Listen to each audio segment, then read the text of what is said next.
Hello and welcome to my channel. आज हम discuss करेंगे factor affecting permeability of soil. इसमें जैसे कौन कौन से फैक्टर परमेबिलिटी ऑफ सॉइल को अफेक्ट करते हैं। तो नंबर फर्स्ट हो गया पार्टिकल साइज।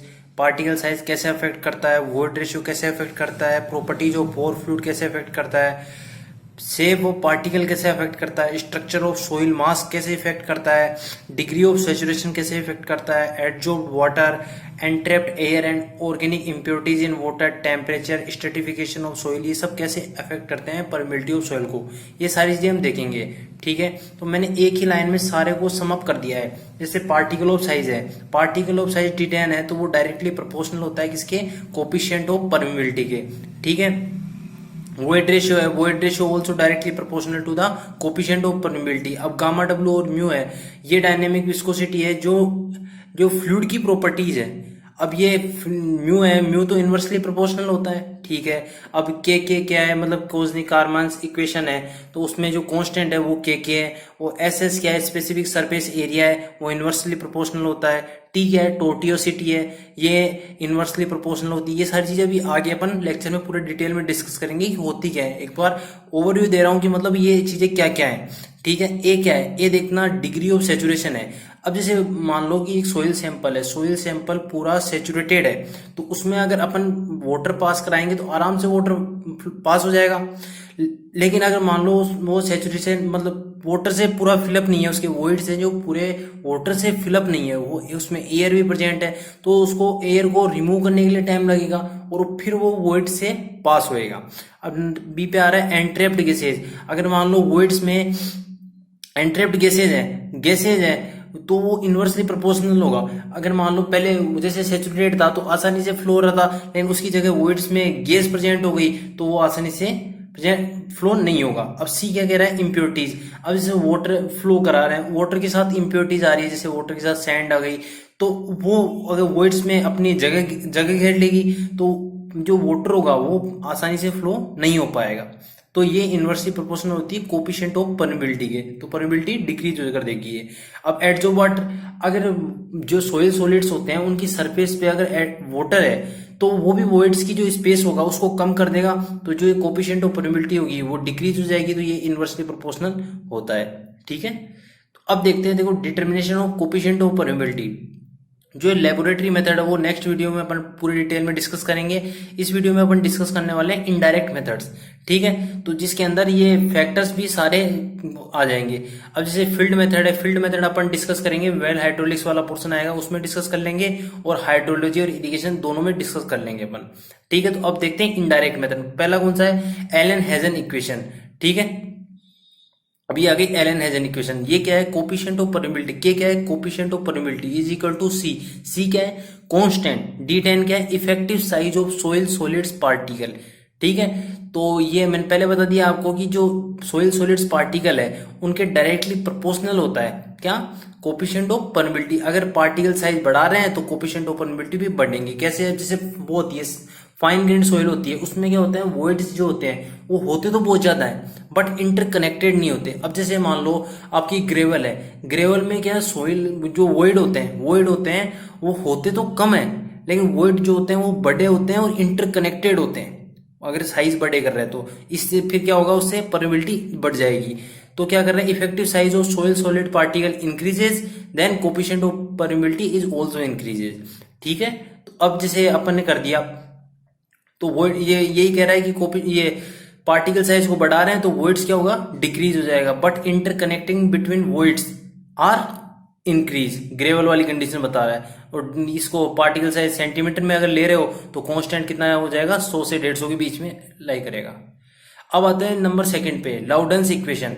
इसका फॉर्मूला क्या है, log बेस में 10 k SS का स्क्वायर। SS क्या है, स्पेसिफिक सरफेस एरिया। ठीक है, A plus B multiply by ये पोरोसिटी।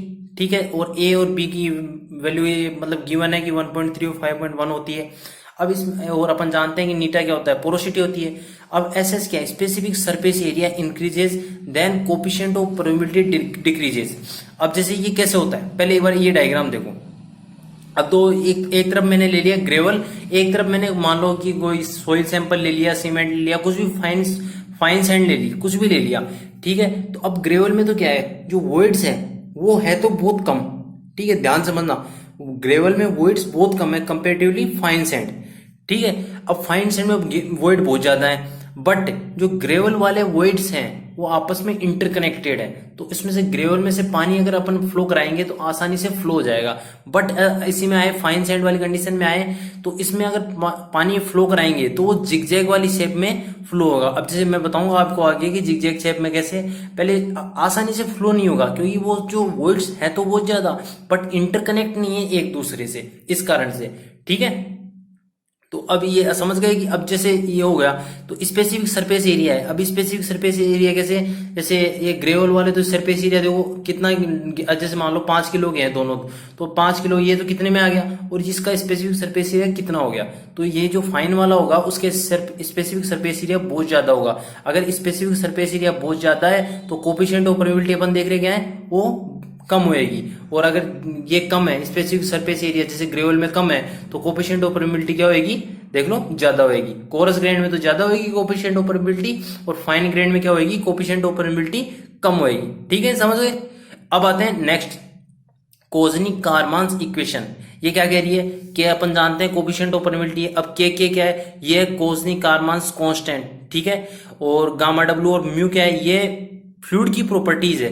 म्यू क्या है, डायनेमिक विस्कोसिटी। अब जैसे मान लो वाटर, एक दो सॉइल सैंपल ले लिया आपने, एक में आप वाटर डाल रहे हो, एक में आप ऑयल डाल रहे हो। अब सोचो कौन सबसे पहले मतलब डिस्चार्ज होएगा, सबसे पहले हम जानते हैं वाटर होएगा। क्यों, क्योंकि ऑयल की जो विस्कोसिटी होती है वो बहुत ज्यादा होती है कंपेरेटिवली वाटर। ठीक है, ऑयल बहुत पतला होता है। तो अब देखेंगे तो म्यू होता है, म्यू इनवर्सली प्रोपोर्शनल होता है, तो विस्कोसिटी किसकी ज्यादा है, ऑयल वाले की। तो कोफिशिएंट ऑफ परमेबिलिटी किसकी कम होएगी, ऑयल वाले की, क्योंकि इनवर्सली प्रोपोर्शनल है, वाटर आसानी से फ्लो कर जाएगा। अब जैसे E³ डिवाइडेड बाई 1 प्लस ई, तो ई क्या है, वॉइड रेशियो, जो डायरेक्टली प्रोपोर्शनल होता है कोफिशिएंट ऑफ परमेबिलिटी के। स्पेसिफिक सरफेस एरिया मैंने बता दिया कि ये इनवर्सली प्रोपोर्शनल होता है, वीपीसी देखा था अपन ने।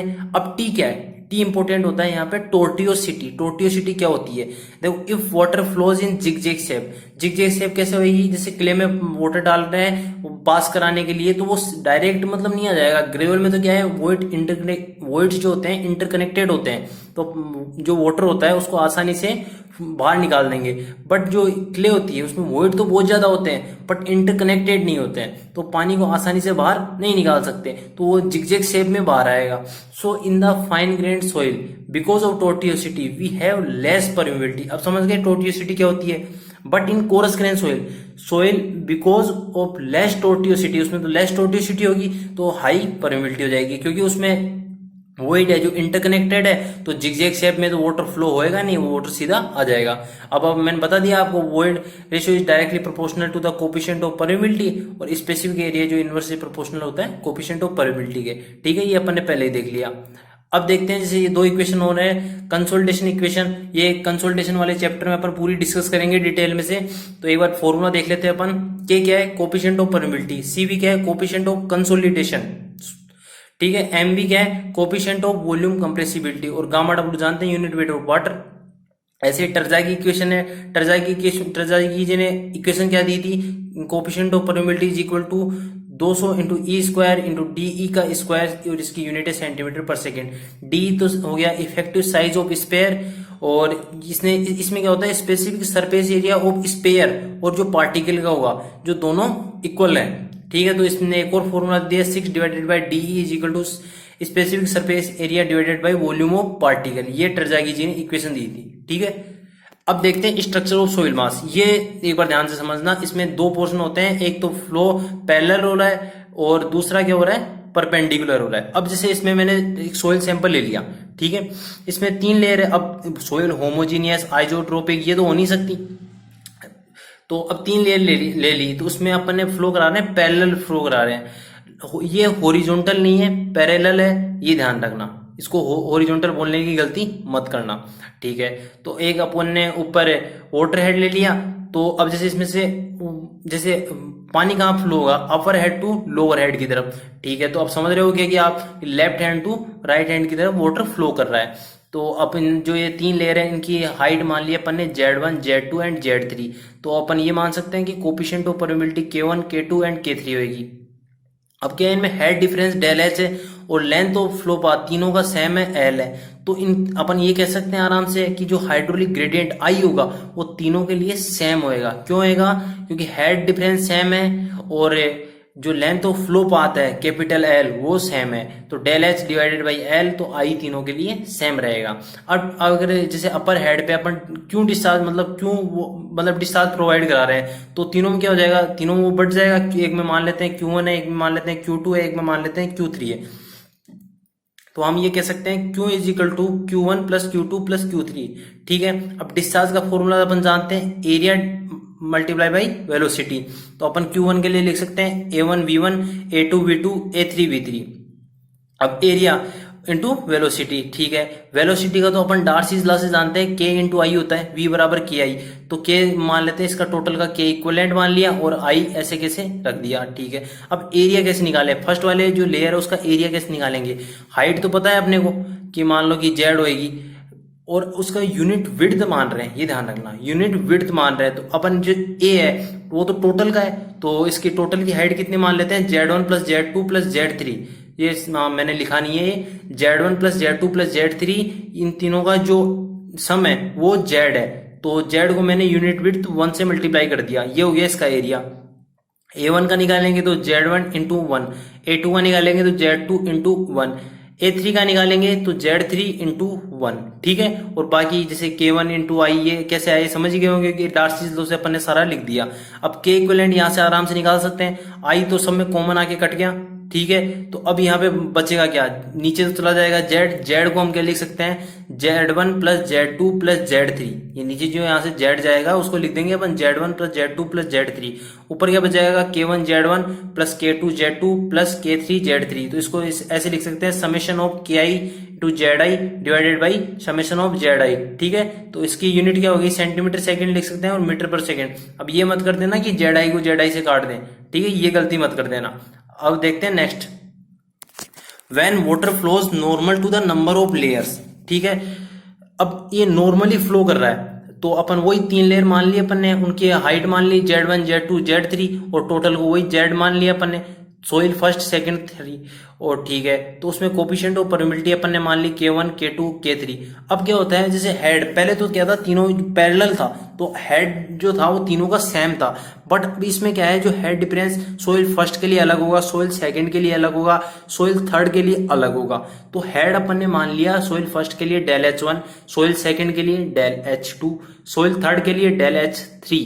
ठीक है, तो मैं ये लिख सकता हूं, जो टोटल हेड होगा जो डेल H है वो is equal to del H1 plus del H2 plus del H3। अब अपन जानते हैं क्या, कि जो हाइड्रोलिक ग्रेडियंट आई होता है उसका क्या होता है कि मतलब I is equal to head loss divided by length of flow path. ठीक है, ये अपने को पहले से पता है। अब यहाँ पे हेड लॉस तो कितना है, डेल H ये। अब लेंथ ऑफ फ्लो पाथ कितना है, तो लेंथ ऑफ फ्लो पाथ है यहाँ पे Z। ठीक है, तो वहां L की जगह क्या आ जाएगा, del H divided by Z। तो अब मैं ऐसे लिख सकता हूं, डेल H क्या आएगा फिर यहाँ से I इंटू जेड, और डेल H1 क्या आएगा I1 into Z1 plus I2 into Z2 plus I3 into Z3। वापस देख लो एक बार, जो ये हाइड्रोलिक ग्रेडियंट होता है उसका फॉर्मूला होता है head loss divided by length of flow path, del H divided by L होता है। तो यहाँ पे जो लेंथ ऑफ फ्लो पाथ है वो है Z। ठीक है, तो डेल H डिवाइडेड बाय क्या हो गया, Z। ठीक है, तो अब मैं ये डार्सीज लॉ से क्या जानता हूँ, V इक्वल टू क्या होता है KI। ठीक है, तो यहां से मैं I को क्या लिख सकता हूं, V डिवाइडेड बाई K। तो मैंने यही कर दिया कि मतलब टोटल वाले को K इक्विवेलेंट लिख दिया, V divided by K equivalent multiply by Z। V divided by K1 V1 नहीं है, V divided by K1 into Z1, फिर भी V divided by K2 into Z2 plus V divided by K3 into Z3।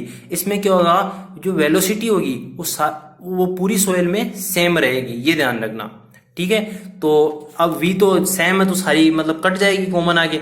अब बचा क्या अपने पास, Z divided by K equivalent Z1 upon K1 plus Z2 upon K2 plus Z3 upon K3, ये सारा बच गया अपने पास।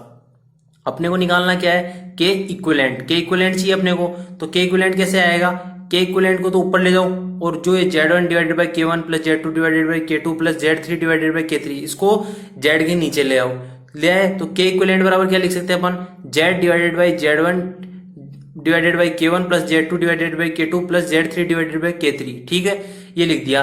तो के अपन ये जानते हैं जेड को अपन क्या लिख सकते हैं, Z1 plus Z2 plus Z3, ये लिख सकते हैं आराम से अपन। और नीचे वाला ऐसे कैसे रख गया, तो के इक्वलेंट क्या बन गया, summation Z I divided by summation Z I divided by के आई।